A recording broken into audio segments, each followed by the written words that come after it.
You know, I'd love to get in here sometime is Brad Gilbert. Oh yeah, tennis. Yeah. He's a good guy. Yeah. Be around? Yeah. He lives right over here in Santa Fe. He's got a beautiful home right up on the sort of on the other side of the Dominican. One of those real old homes. Yeah. Got a big tennis court and everything. Yeah, Brad did well tying his fortunes to Andre Agassi. He was his coach for a while. Yeah, that would be interesting to have him on. Yeah, he's good. Yeah, he's great. Okay. And the thing is, you can talk about anything with him. Okay. Well, you know him, so. Yeah. I'll get him. All right. Anything particular you want to mention? We'll just bounce around. All right. Welcome. You're listening to Sports Econ 101, the show where we discuss sports topics from a business perspective. I'm your host, Edward Brown, along with my co-host, Bruce McGlocklin, longtime sports radio personality. Now, today's show is going to be fun again because who's going to be our guest? Oh, our former co-host, Vern Glenn from KPIX Television here in the Bay Area will join us. He's been here for forever. It's always fun to have Vern on because he always got a smile on his face. He does. He's Mr. Positive. Yeah, you always ask him, why are you so happy? He says, because I get the best job in the world. I've never seen Vernon actually upset with anything. Not really. I mean, I've seen him miffed. I've seen him a little kind of surprised when things don't go well, but I've never seen him get actually upset and angry at anybody. It's just not his nature. Some people are that way. I'm that way. No. Actually, I get mad sometimes, but it's pretty rare. Yeah, I don't think I'm right. Yeah, it's pretty rare to get in here too. Okay. And we're at each commercial break, we're going to ask a sports trivia question. Now, today's theme is going to be Know Your Team. Oh, Know Your Team. Yeah, and I think you have to go back a little ways for this. Oh, sounds good. We know you like old baseball. Old baseball. And I think they're all baseball questions. Yes, they are. Okay. Where do you come up with these questions anyway? I'm curious. I look on the internet and I look for different... Cheater, pumpkin eater. Oh, how about, what am I supposed to make them all up? Yeah, you are. Then I can come up with any answers and go, that's true. That's you correct. could. All right, this segment of Sports Econ 101 is sponsored by Pacific Private Money, providing mortgage investments that are still currently yielding over 7.5%. In fact, their last distribution was almost 8%. Doesn't get any more conservative. There you go. See, you remember the tagline. Doesn't get any more conservative than that. You got to check them out at PacificPrivateMoney.com. In fact, we're doing a webinar coming up here. Pretty soon. I tell you what, if you get on their list, find out when the webinars are, you can learn more about it, see if it's right. Speaking of conservative, I got my red Republican hat on. Yeah. I thought you were going to show up in San Francisco Gay Pride with an NRA hat or a Make America Great Again. Make America Great Again. There I don't think so. All right. For those of you who don't know, I'm the conservative one, and Bruce is the liberal one, but we get along fine. And what is Vernon? I think he's pretty conservative. He's kind of right down the middle. Oh, is he? He's a moderate. He's a moderate. Okay, stay with us because Sports Econ 101 is going to be right back. All right. All right. Yeah, he was very anxious to do this. Oh, good. He enjoys it. That's a sweet picture, isn't it? My two girls. It is. You know, it's amazing. Okay. Molly has grown. That was taken in December. It's amazing how much she's grown since then. They grow so fast. Well, between the two of you. Yeah. That's, not so much height, just she just looks older. Filling out. Yeah. Little rascal. Believe it or not, she didn't want to go to school with Mom today, so she's at home hanging out, being the big girl. Ooh. Well, she's old enough. Yeah, she can hang out. She's pretty trustworthy, isn't she? Oh, yeah. Yeah, she's a good kid. I don't think she's going to get into trouble. She's not the kind of person, I mean, you never know with your kids. But, I mean, you raise them up right. Yeah. And, you let them know, listen, you're in total control. If you do well, you get to do it again. If you screw up, it go backwards. We go backwards. All right. You think he's going to be ready for us? I think so.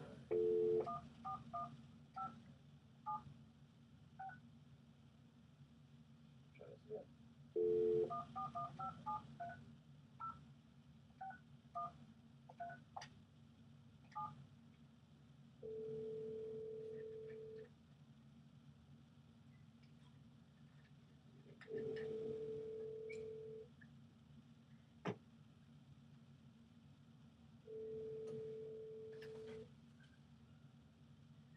Vernon, pick up the phone. This is his cell phone.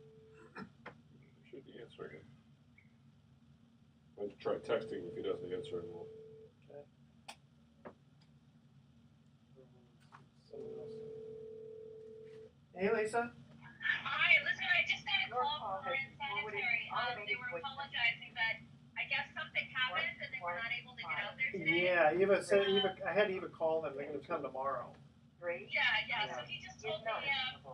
Perfect, great. So what I just asked him is to make sure to call you before they come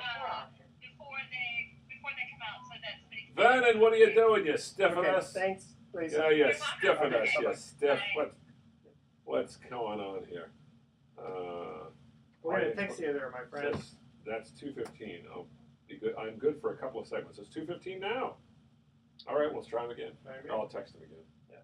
At the 730-6137? Yeah. Who was that? Oh, that's landscape. Oh, doing some landscaping?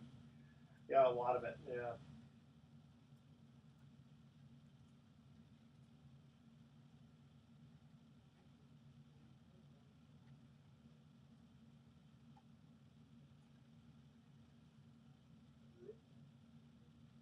So I texted him. I said, trying to call you, but you won't answer. Are you still available? Come on, Vernon. Maybe I should try him. Yeah, yeah, go ahead. Give it a shot, Reese's. There we go.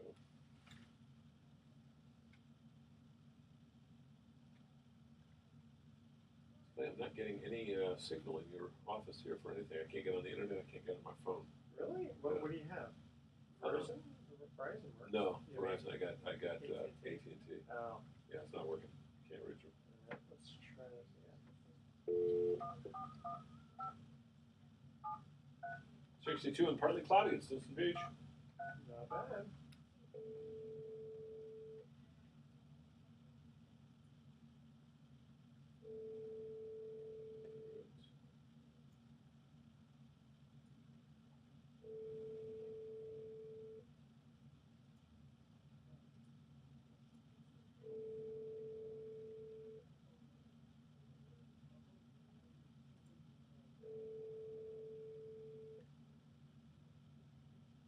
Answer the phone.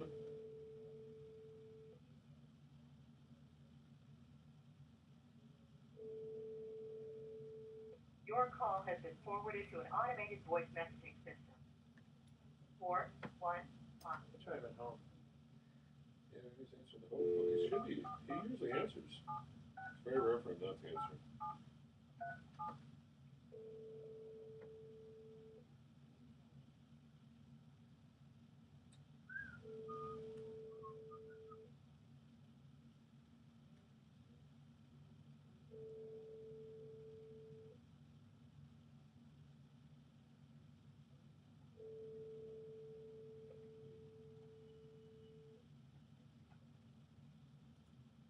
Hi, this is Vern. Sorry I missed your call. Please leave a message and I'll return it as soon as I can. Vernon, this is Edward and Bruce. We're trying to get a hold of you. We're calling you on your cell for a couple of segments of Sports Econ 101. Let me know if you're available. We're going to try you on your cell again. The one I have is 415-730-6137. We're going to try you back. Just texted him. I said, we're trying to call you on both the home and cell, but no answers. Everything okay? I'm sure everything is okay, but that usually gets their attention. It's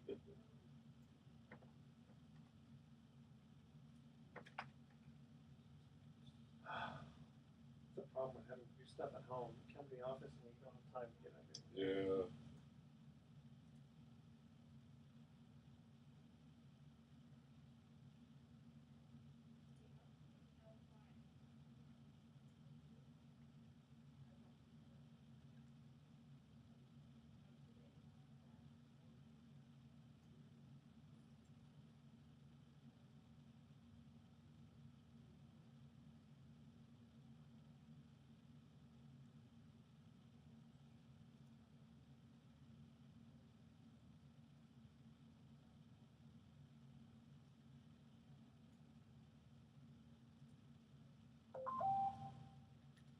Have a lot of balls in the air. Call me now. Okay. Is it available now? Yes, just call me now. What are you doing? He's always a busy guy, isn't he? Sure is. Well, you got 3 boys. Imagine that. That's a lot to keep it up with.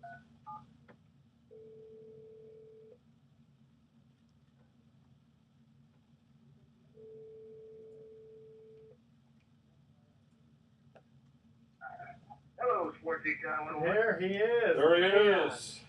There he is. We were just having a discussion. We were trying to figure out politically, are you moderate or liberal, Vernon? Would you describe yourself as? But no I conservative? would say I'm a conservative Democrat. Oh, okay, so you're sort of a middle of the road guy. Yeah. Okay, Yeah. cool. Because Edward's the conservative, I'm the liberal, so we have to have somebody in the middle. Yeah. We're going to talk. I'll look at a guy with long hair and say, hey, get a haircut. We're going to talk. We're going to have you on. We're going to talk Trump for 2 segments. Is that okay? We're talking Trump. Talking Trump here. So we're gonna preface it by saying we're talking Trump with Vern. Yeah, that works. That'll work. Okay, you guys ready? Yeah, we're always ready. Okay. Let's do it. Let's do it. Come on. Here we go. Welcome back to Sports Econ 101. I'm Edward Brown, your host, along with Bruce McGowan. Bruce, who joined us on the phone. Your friend and mine, Vern Glenn, Mr. Positivity. I've never seen. We were talking about this earlier, Vern. We've never seen you without. If you didn't have a smile on your face, you were gonna have a smile on your face in about 2 minutes. Where do you get all this positivity, my friend? I don't know how I do it because Bruce, you and I, and Edward to a degree, we're in an insecure business full of insecure people. That's true. That's true. But somehow I try to find a silver lining in it, and as I look where I live up here in Marin County, and all the guys that are, laying pipes and resurfacing streets and just sweating like pigs, rerouting traffic, I say to myself, boy, now that's real work. Yeah, That's true. that's true. Yeah, being a working class guy in America, that is real work. I have a lot of respect for those people, but that is not. When you get to be our age, you want to be able to kick back a little bit and sort of throttle back, and boy, you can't do that when you're working class. Yeah, but I even don't know about you, Bruce. My youngest one is 13. I won't be kicking back for a while. Well, my youngest is. I have one, and she's 12, so I won't be kicking back for a while either. I'll be retired when I'm 75. then you look at the guys who. Three of us, Edward did it right. Yeah, That's he right. did. He got married at a normal age, had kids at a normal age. Yeah, you're right. Yeah. Absolutely right. But then you look at the guys playing sports, right? Oh, man, those guys are so lucky, but they work hard too. Yeah, they do. They do. Well, to get to where they, think about Russell Westbrook. I was just watching the awards last night for the NBA postseason, and I don't know if you were watching that, Vernon, but I was pretty much a fait accompli that Russell Westbrook was going to get it, and I was really impressed. Actually, I've never really gotten a fix on what kind of a person he is. He seems like a decent guy. I was really impressed with his speech. The thing I liked the most was when he talked about his younger brother, who had just gotten a master's degree, and he said he was so proud of his younger brother, and he started crying, and it was really sweet. I watched it too, and it just humanizes these guys that are put on a pedestal by media, by fans, and there's that loose use of the word love and hate and all this kind of stuff, but at its core, these are elite athletes who are the best at what they do, and their road to get there, it's not all the same, but there are struggles and there are hurdles along the way. I remember. And we acknowledge his brother, man. I didn't, not that it's my business or your business or the fans' business, but I didn't know his brother called him every game at halftime. That's a great. I didn't know there was that kind of. Had I known, maybe I looked at him through different colored glasses. Yeah. Well, the battle playing against a different team. Yeah, who was it? I think it's on the Wizards, Marquise and they're two tall guys, and brothers. Yeah, the brothers. And in fact, when they signed a contract, they just said, just put it in one bank account. They're twins. I guess they're twins. They're twins. Yeah. And because they just trust each other and they have such a great relationship. Yeah. Can you imagine that? Put it in one bank account? Well, two twins. I mean, you grow up together. You're sort of almost, you're literally tied together. I mean, one's born, 3 minutes? But I was out body surfing the other day. I ran into two guys body surfing, and they looked identical. I said, "You guys are twins, right?" Yeah. I said, "Which one's older?" And this guy says, "I am." Raises his hand. I said, "How much more?" 2 minutes. I said, "Oh, so you hold sway over your younger brother, right?" Yeah, it always seems to happen that way, doesn't it? Yeah, it does. It does. And Edward, I don't know how you feel. I'd love to get your Econ 101 knowledge on this one, but there are a few players that are out there who don't trust banks. No. They'll just take the money, the cash, and just, I'm not saying they're going to stuff it in the mattress, but they store it away somewhere. don't use a bank. Yeah, that's true. Interesting. Yeah, I've actually heard of athletes that do that. They just do not trust a bank. They don't trust financial advisors or anybody. They just, Well, I can understand not trusting financial advisors, but a bank. I mean, as long as you keep less than what $250, and the government says it's guaranteed. I mean, the banks would be foolish to mess with your money. I mean, that's their bread and butter, right? Well, yeah, but it's only if it's FDIC insured, and even if they do screw around with it, as long as they really are FDIC insured, then you don't really have that much to worry about. Vern, I got to tell you, Edward's wearing a light blue power blue golf shirt today. It reminds me of this outfit that Draymond Green had on last night. He had a light blue jacket and No, it was green. Was it green? Okay, it was kind of aquamarine. It was a green. It was a kind of aqua green. Yeah. With a black lapel, and he had black shorts. Black shorts, no socks. I loved it though. I thought that was it was really. That is Draymond Green. He's not trying to make a statement. He's just being who he is, which I love. The fact that he's totally unfiltered, and I think that we in the media love this guy. Well, I think he's always been the kind of guy who's all about the work. I mean, nobody works harder than him. I was just gonna say, no one works harder. And he's not shy about expressing, his opinions because he just wants to win so much. He wants to squeeze every ounce of potential that you have in you, and he tries to maximize it because that's what he expects out of himself. You cover the. And he just kind of. Yeah. In fact, I will run into him. There is a Warrior function coming up where he will be headlined as the defensive player of the year, and I'll get a chance to sit down and chat with him a little bit further about the night and how he felt and his feelings as they try to get another ring. I was going to ask you. You know Draymond Green pretty well because you cover the Warriors pretty closely. Do you have any good Draymond Green stories to tell us that are kind of fun? Little asides that maybe your average fan doesn't know about this guy that makes him even more kind of enjoyable to get to know.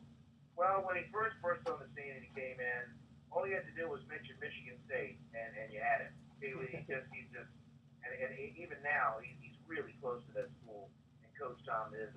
And when he first came on, usually when you go out there, you're looking for a guest. Raymond Ritter, who's the outstanding director of media relations and communications there, he usually gives you like a young guy, somebody that's just not in high demand. And in those days, we got Draymond Green. So imagine the Draymond Green now coming out to the court, sitting down, and you're on time. You're just spending as much time as you want with him. You're answering all of these questions pre-game, and then he gets up and just goes about his business. Good luck getting that now. Yeah. He seems very agreeable though now, Vernon. Even with all the demands, I mean, I've noticed that he will give the media a lot of his time. I think he truly enjoys the byplay that he has with the media, as do most of these guys. He will give media that he knows a lot of times. That's true. The ones that he commonly sees at practices, games, stuff like that, he will give them time. If he doesn't know you, I mean, if you're just some hack, some schmo from Detroit, well, Detroit's back down because that's an area. True. I'm like, I don't know, Plano, Texas. I don't know how much you're going to get out of him. That's true. I've noticed that, and I've only been around there in the locker room a limited number of times. I go to a lot of games, but I don't have to go in the locker room as much as I used to. But I see the long Bruce McGowan arm extended. That arm has helped me get many an interview that I normally wouldn't get. He's like a human boom. Yeah, how many sports guys are there that are your height? Not that many, but it's an advantage in some respects because with the athletes, a lot of them they kind of try to intimidate you, and I never had that problem. They never, not that they would try to intimidate me. What's to intimidate? I'm just a regular guy. People are people. Yeah. Well, tell the audience out there how tall you are, bro. I'm 6'5" and a half. If I stand up straight, I'm 6'6", but I don't stand up straight enough. My dad had great posture. Well, small forward. Yeah, there you go. Yeah, Draymond's not much taller than me, but Draymond, what I get a kick out of him is, and I don't mean to get off on a tangent about Draymond, but his mom is a piece of work. She is so fun. Have you talked to his mom at all? Mama Green? Oh, yeah. Mama Green. Mama Green. That's just as spirited as he is. Yeah. You see where it's coming from. Oh, yeah. Hey guys, we're going to cut to our first commercial break. All right, now, Vern, the trivia question has to do with know your team. All right, we're going to be talking baseball here. Baseball. The Perfectos once carried the name of which franchise? Oh, I like that one. You like that one? Yeah. The Perfectos. There was a team in team. Major League Sports team in Major League Baseball, yeah. In baseball? In baseball. Called the Perfect. The Must have been a Perfectos. long time ago. Oh, yeah. Major League team. You're talking about a Major League. Major League. After 1900. No. Oh, pre 1900, okay. right? I don't know that one. Yeah, come on, you know all No, that stuff. no, I don't know pre 1900. Really? Sure you do. Not really. All right. Well, when you come back from. All right, here's the Wait, hold on. Tell us, we got to cut to the break. Don't touch that Tom Sports Econ 101. We'll be right back. Jeez. Sorry, we were starting to run over there. It's funny, Rich called me up there. He goes, "How come that one was so tight with those brakes?" You know, we had Rich walk off on the other day. I said, "Well, he's got to get those brakes." Station. Jesus Christ! Well, it's a station. You know, if it were up, see on the business. Well, Do you talk to Daryl Peck very much, Darren? Not too often. Just once in a while. Yeah. Wonder how he's doing. He's supposed to get back to me on some stuff, and he's very late in doing Very that. late in doing stuff. Jeez, look at this. You got an apple, an orange, and what is that? Grapefruit. That grapefruit. Yeah. Edward's becoming a health food freak. Trying to. Jeez. Oh, he'll live longer than all of us then. Yeah. Well, I went out surfing, 11 days in a row, and I went to see my heart specialist because I've got this irregular heartbeat. Just have it every 6 months. Have a checkup. The guy goes, "Geez, what you been doing lately? Your heart is in great shape." I said, "I've been surfing 2 hours a day, 11 days in a row." And he goes, "Keep doing it." Keep doing it, yeah. And I said, "You got it." Unfortunately, the waves have died. There's no more waves. And for about 2 weeks, that was great, though. I was very happy. See, on the business show, I also now have hard breaks, but before, no break. Oh. Only like at the end. Okay. So it's like, hey, go 15 minutes, 20 minutes, doesn't matter. Okay, cool. Yeah, but no, this because it's the the Yeah. international thing. Yeah. Okay, you guys ready? Yes. Here we go. Yep, let's go. Well, welcome back to Sports Econ 101. Edward Brown here, along with Bruce McGowan and our favorite guest, Vernon Glenn. Vernon Glenn. That's right. All right. It's your favorite guest of color under 5'3". That's very specific. Yeah. Okay, here was our first trivia question. The Perfectos once carried the name of which franchise? I think this- Right, here's the follow-up question: Is the city where the Perfectos play still a major league city? Yes. It is. It is. Brooklyn? No. Brooklyn doesn't have a team anymore. Well, they have. But No, that's the true. team The has- Mets has- play in Queens. That's Yeah. right. All right. Philadelphia? Perfectos. Perfectos. It's got to be up in the Northeast somewhere, right? No. No, Midwest, northern northern Midwest. Yeah. Detroit, Say, I'm No, gonna not north. Chicago, say, No, not north. well, let's see here. Nashville, St. Louis, St. Louis. St. Louis. St. Perfecto. Louis, yeah. So Oh. in 1882, they were the Brown Stockings. In 1883, the they were. Brown Stockings. Yeah, in 1883, they were the Browns. Then the Perfectos in 1899, and the Cardinals in 1900. So the Cardinals actually were the Browns before they were the Cardinals. Yeah. Interesting. And then there was a I wonder if it was the same owner that owned them when they were Perfectos, and then maybe the ownership changed, and then they changed it back to the Cardinals. yeah. Sometimes owners do that. They change the name. Back in those days, they changed the name of the team. Back in the old days, sometimes the teams would be named after a manager or an owner. Like the Brooklyn Robins were the Brooklyn Dodgers are called the Robins because they had a manager named Wilbert Robinson. Or the Naps. The Naps because of the Napoleon Lajoie? Lajoie, actually. Oh, Lajoie. Lajoie. Yeah, you got to say it correctly. Vernon remembers Napoleon Lajoie. He was there. He covered that 1906 World Series. Yeah, right after Glenn Dickey. Nice meeting you, Glenn Dickey. Now, the people who you mentioned Glenn Dickey's name, most people who are listening to this show don't live in the Bay Area, so they may not have heard of Glenn Dickey. He was around here forever as a columnist, and then he just sort of disappeared. What has happened to him, Vernon? Any idea? I have no idea where he went. Really haven't seen him much, but he was on top for many years. Yeah. I would say he's same cloth as say like a Bob Ryan of the Boston Globe. Kind of in that fraternity. Yeah, or a Dick Young of the New York Post, that kind of guy. Yeah, Daily News. Hey guys, shifting over for just a second. Yeah. What is going on with the San Francisco Giants? Just a bad team. I think they don't have a left fielder. They have a terrible bullpen. Their pitching has been underwhelming.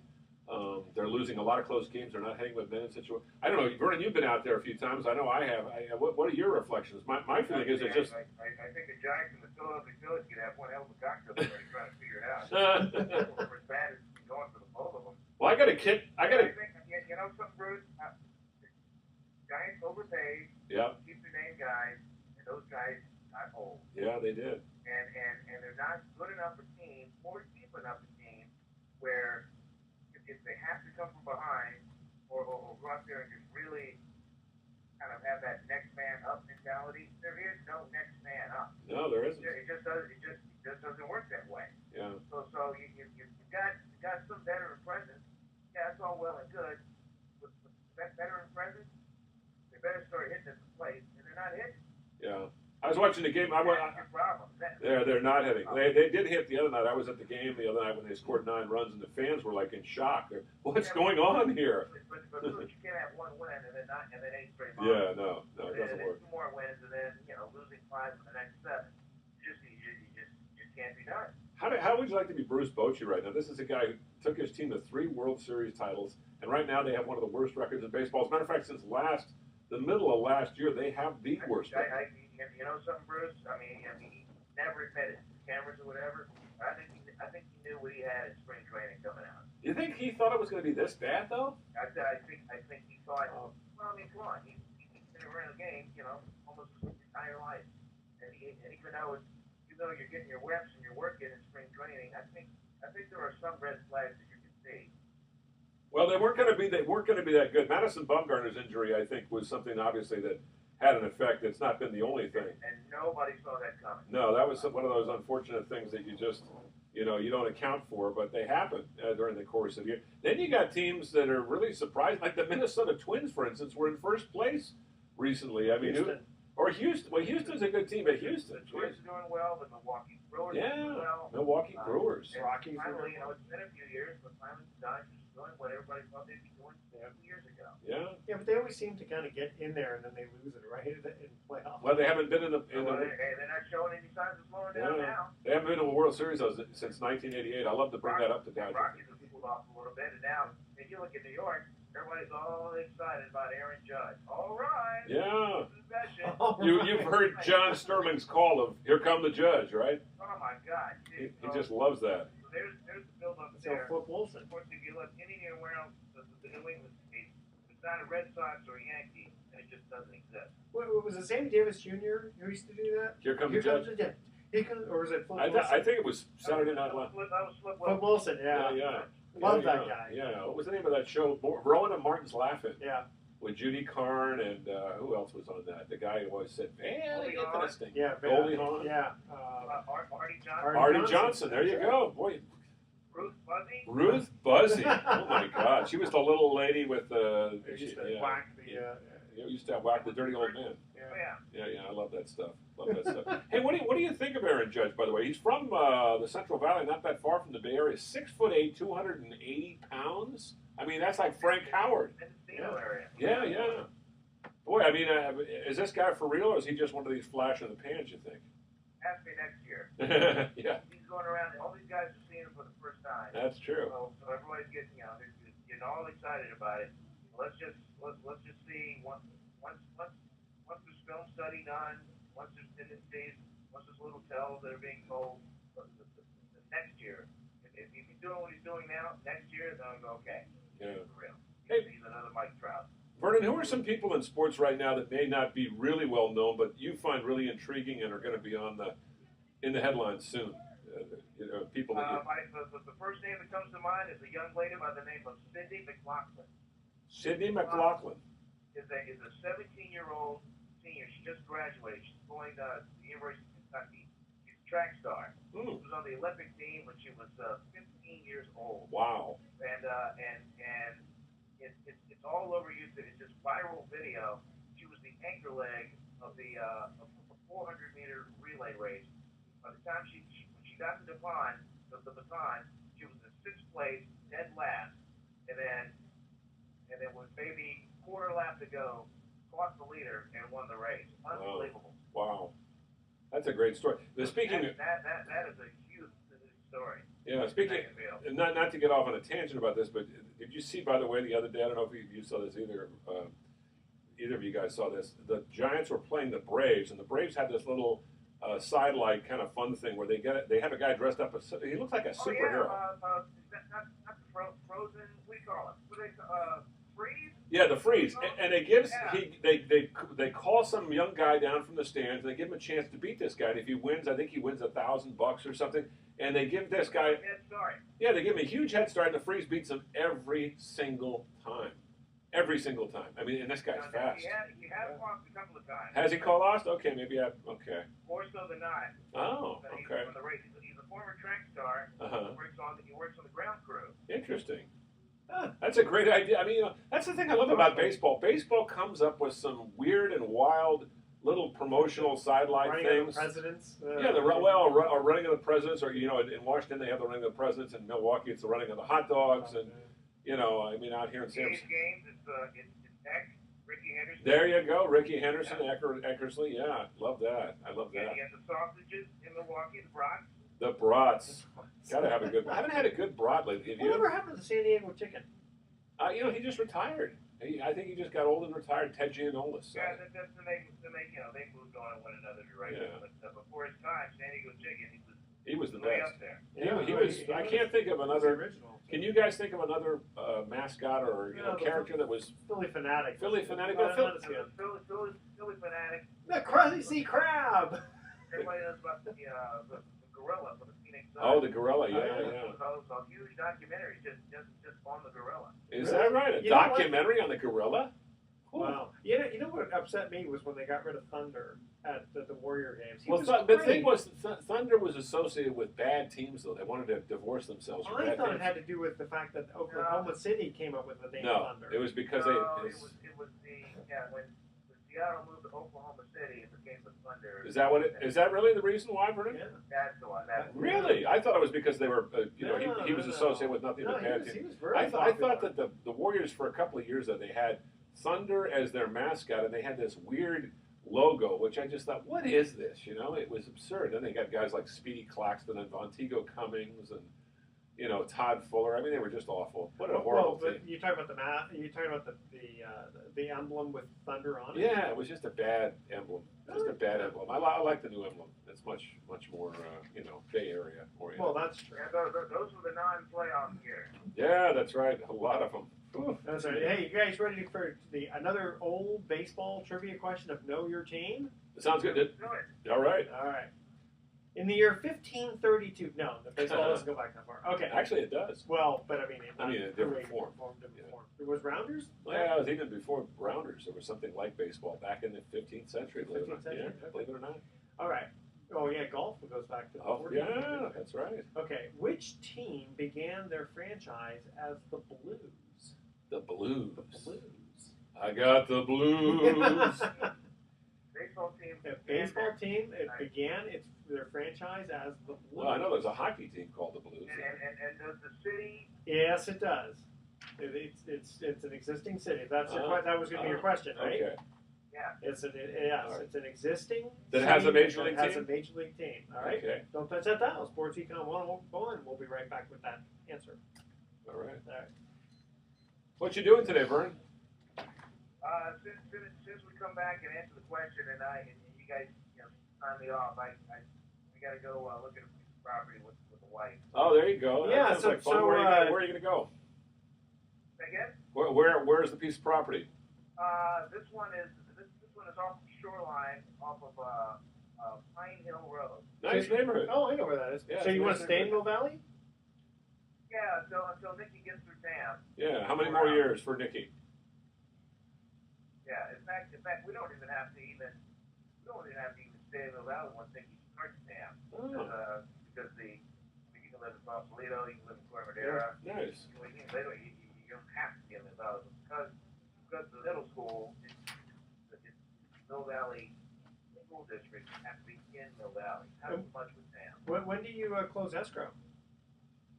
We're supposed to sign at the title company as early as tomorrow. Wow, when did you put your house on the market? When? Yeah. Wasn't that long ago. Wow, you sold it that quickly, huh? It it kind of went on like a flip. I think we were in contract like 8 days. Wow. Rich Walkoff, sold his house in Cormadera, and he was hoping to get $1.2 million, and he got $1.4 million for it. Jeez. Yeah, there you go. Yeah, wow, crazy. Yeah, we asked $1.5 million, he got 1.2. That's great. You guys. That's great. All right, you ready? Yes. Here we go. Welcome back to Sports Econ 101. One more time. I'm Edward Brown, your host, along with Bruce McGowan and our favorite guest, previous co-host, Vern Glenn. All right, second trivia question. Which Major League Baseball team began the franchise as the Blues? And they're called something else. And they're called something else now, and they are... St. Louis Cardinals? No, we already did that Oh, one. that's not true.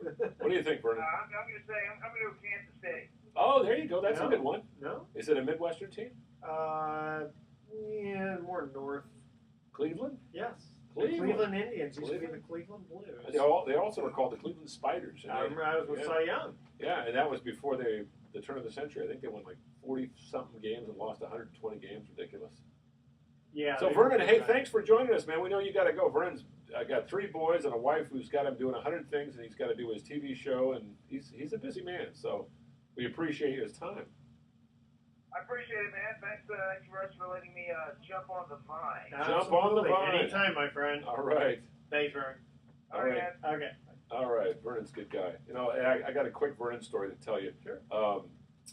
We were in the clubhouse once, and I won't mention the name of this athlete, but so we're all standing around, and it was kind of an uneasy moment because this guy had made a horrible mistake in the field that had cost his team the game, and he said, I'll talk with you guys about it. And so everybody sort of gathered around. Everybody was very quiet. He looks around and he goes, all right, you guys ready? And Vern starts to ask a question. And he looks at Vern and he goes, did I say I was going to take any questions? No, I didn't, did I? End of conversation. He walks away. Wait, I thought he said he was going to... He was going to talk to us, yeah. I didn't. And Vernon was so apologetic. I said, Vernon, it's okay. This guy's a jerk. Don't worry about it, man. What kind of error was it? It was just a ground ball between the legs. Cost it. Okay. Yeah. So it wasn't as much of a mental error. No, it's just a physical. physical error. These things happen. Come on. We've all booted a ground ball once in a while. I know I have. Well, actually, I never booted a ground ball, actually, no. It's funny. I played second. I hated playing second base. I never played second base. Yeah, I didn't like it. I didn't like being on that side of the field. I always played left field or first base. Those are my 2 positions. Okay. I was a decent third baseman. And center but fielder. we're talking softball. I didn't play too much baseball. But you didn't play Little League? I did, but I was just kind of I wasn't really that good. I got better when I got into like past college. Playing an adult sport. Sure. But I remember this one ball. It was a squibbler, and I didn't account for the fact that this ball was spinning so much. Oh, yeah. And sure enough, it hit my glove, and instead of fielding it correctly, it just kind of spun around. way off. Yeah. It spun out of your glove. Yep. Yeah, it was very embarrassing. Didn't really cost the game or anything. But it's funny. One time though, I do on a better note. I remember I was really upset with our manager because he was playing favorites because it was more of a business thing. Like all of his business buddies who he could go ahead and get in there. Yeah, quid pro curry favor with. Yeah, exactly. Yeah. So. Finally, and the thing is, I was paying a lot. Everyone paid a lot to be on the team because you have to pay, for all the field managers, Sure. the umpires. And, Where was this in here in Marin? Yeah. Yeah. So I remember getting up there and just one of those great situations where we're down by 2 runs and bottom of the 9th, and I'm up there with the bases loaded, and I remember him kind of saying, "Yeah, okay, get a walk because you'll come, a run will come in, and the guy behind you's a better hitter." And I'm all, yeah, right. And I wasn't going to listen to him at all. First pitch, I blast it deep left field, and the thing I'm concerned about was, oh no, I'm going to make the last out. But the guy drops it. 3 runs score. I end up on third base, but it doesn't matter because we win the game. Right. And as I'm coming in, manager just kind of puts out his hand, and I just kind of knocked it aside. Whoa! I was very upset with him. Yeah. Wow. I remember my greatest moment in Little League was 2 out, 9th inning. We're down by 2 runs, 2 men on, and I'm facing the best pitcher in the league. And I never thought I'd get a hit off this guy. And I hit a shot in the gap. And in those days in Little League, there was no fence. The Yeah. ball would just roll forever. So it was rolling, and all the kids were just, go, go, go, you know. And the ball's coming back in. The center fielder got to it in a hurry.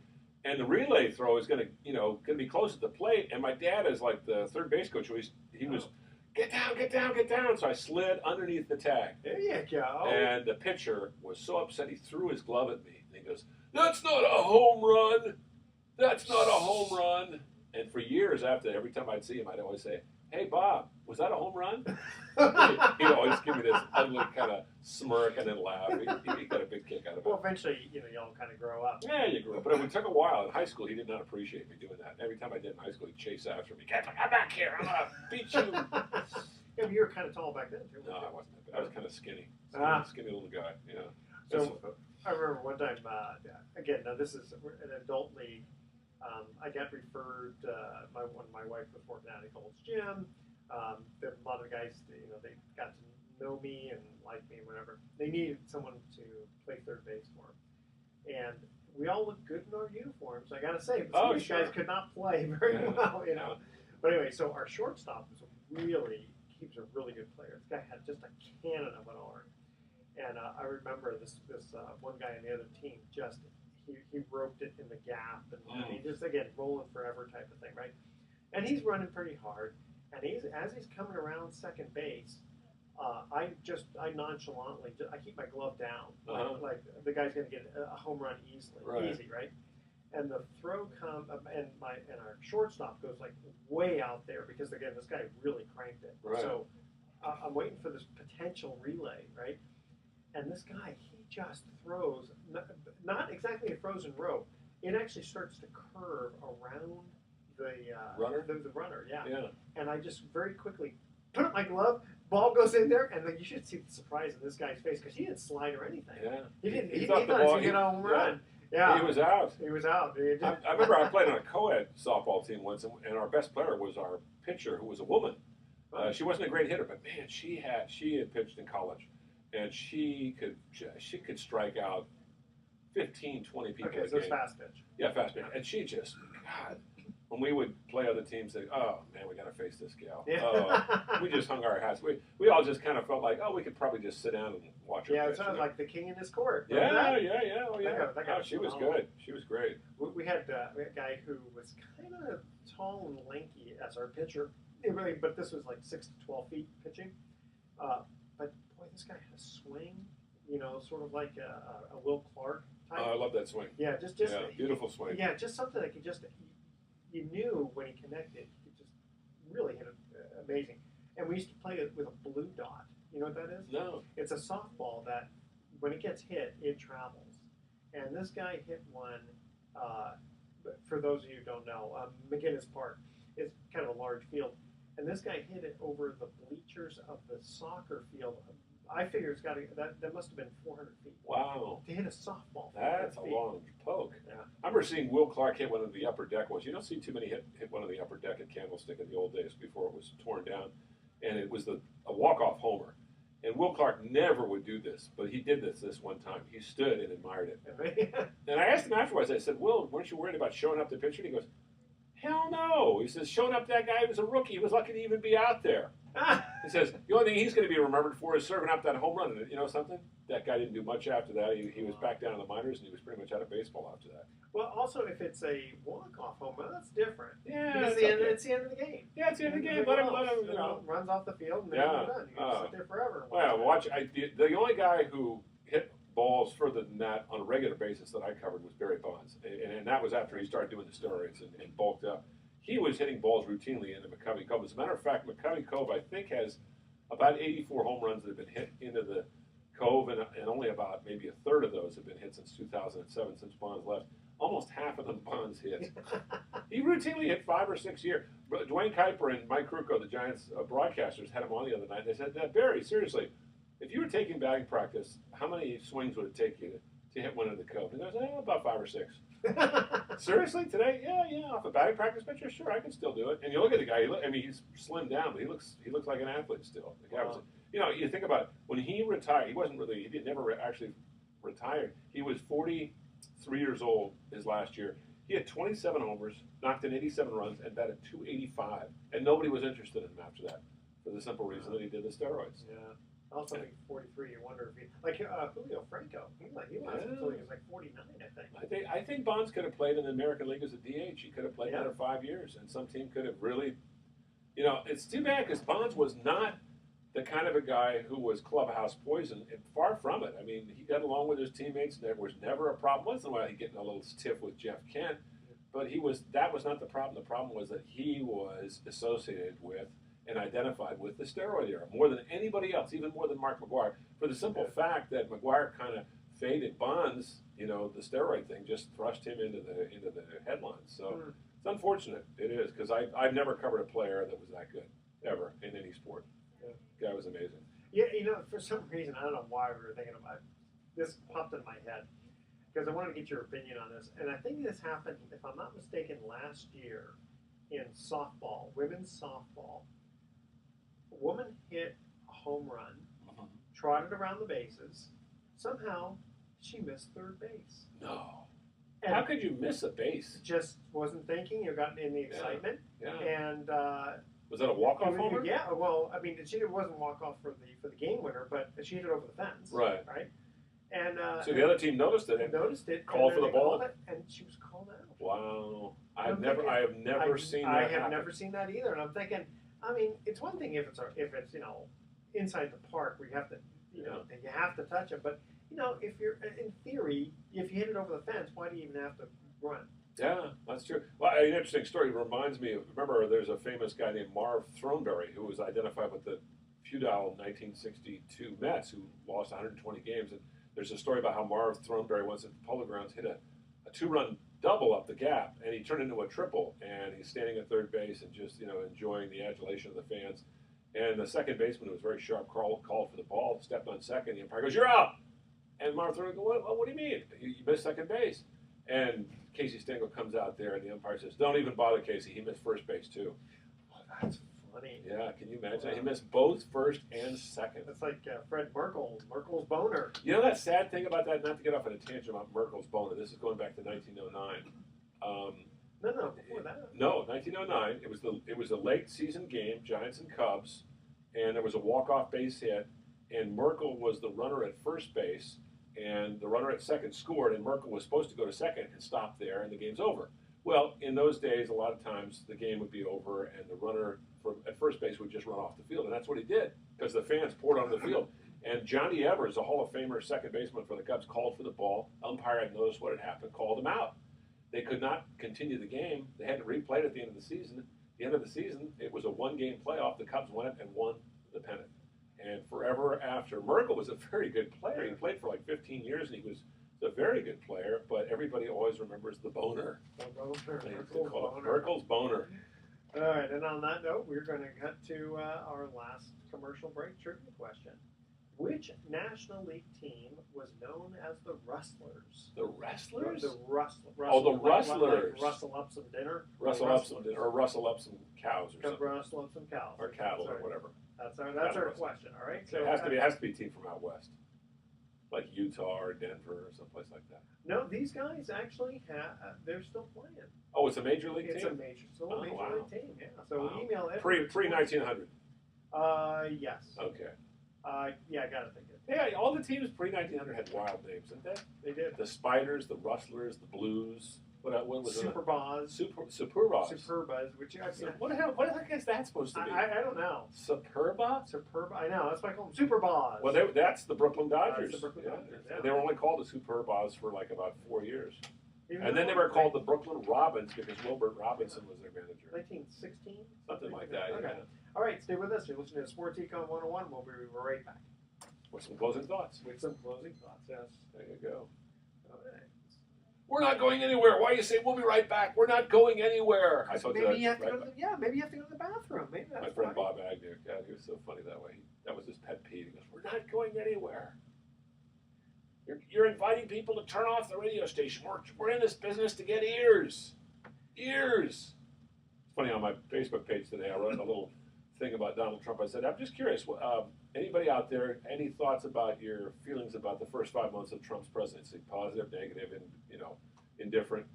And this one person said, You've been spending too much time watching CNN and the fake news. I said, for your information, I don't watch television news because it's a headline service. I said, so. Bleeds and leads. Yeah, it bleeds and leads, exactly. It's a headline service. Give me a break. I listen to the radio news. Radio news is good. Yeah, radio news does a good job. KCBS does a good job. KQED does a good job. Yeah, I'll listen to that. Good. At 3 o'clock, saying he'll be there at 4, which actually works out. Perfect. Perfect. I'll be hiking around Bontempi at that time. Good. Before I go to the city. Very, very well. Okay. All right. You ready? And then when's our next show? Next Thursday? Yes. Okay. 6th? Yeah. Yeah. 6th of July. God, it will be in it. My brother's birthday. Really? And then my sister's is July 8th. Wow. Okay, ready? Yeah. Here we go. They're not twins. Welcome back to Sports Econ 101. Last time for today, I'm Edward Brown, your host, along with Bruce McGlocklin. Here was our last trivia question. Which National League Baseball team was known as the Rustlers? Had to be some team. I was going to say out west. Couldn't have been out west because it was pre-1900 and there weren't any major league teams out west pre-1900. So maybe Chicago? No. No? Cincinnati? No. No, let's see. Okay, so They still have a major league team, yes, they do. and they're still in the original city where they were. Have they moved? Yeah, no, they moved. Oh, they did move. Yeah. I mean, the team Is in another city now. Well, yeah, you'll know them as the team they are now, but this team with their last name now used to be in a different city. Yeah. Can I ask what year they moved? Let's see. Okay, in the 50s? I'll just give it to Okay, you. give it to me. Okay, so the Atlanta Braves. Oh. In 1876, yeah. they were named the Boston Red Caps, then the Bean Eaters, then the Doves. So the Atlanta had a team in the major leagues prior to the 1900s. Wow. And then they had the Atlanta Crackers, of course, in the minor leagues. I think what happened was it moved to Atlanta. Right. Because it's a little confusing, but it's Boston. They had the Bean Eaters, right? The Doves, the Rustlers, and then the Bees, and then the Braves. The Bees and the Braves. Because they used to be the Boston Braves. That's right. Right, and then they moved to Atlanta. Interesting. All right. So Well, actually, they moved to Milwaukee. And then Milwaukee, that's right. Okay, so here's our quotes for the day. Thoughts for the day. This one's quotes. Oh, for the day. sorry. Ricky Henderson on a report I thought you were going to say Ricky Ricardo. No. on a report that 50% of baseball players use steroids. Well, Ricky's not one of them, so that's 49% right there. And I'm thinking, I didn't know there were only 100 baseball players in the major leagues. That's Ricky. Okay, and Bob Uecker, on the end of his career, says, I knew my career was over when in 1965 my baseball came out and there was no picture on it. Baseball card. Yes. Yeah. Baseball card, yes. Yeah. Tune in next week to Sports Econ 101. We're going to be discussing sports topics from a business perspective. And giving away vacations, right? Well, we got to get those back again. Right now, we're just asking sports trivia questions. All right. Thanks for listening. On behalf of How our about a team, lollipop? Can we give out a lollipop? Sure, why not? Okay. I'm your host, Edward Brown. We'll see you next week. Good night, America. So long. Yeah, it's funny. When I read this thing about Ricky Henderson, and I'm thinking, if one person, and he goes, that goes from 50% down to 49, that means there's only 100 baseball players, right? Ricky. Ricky being Ricky. Ricky.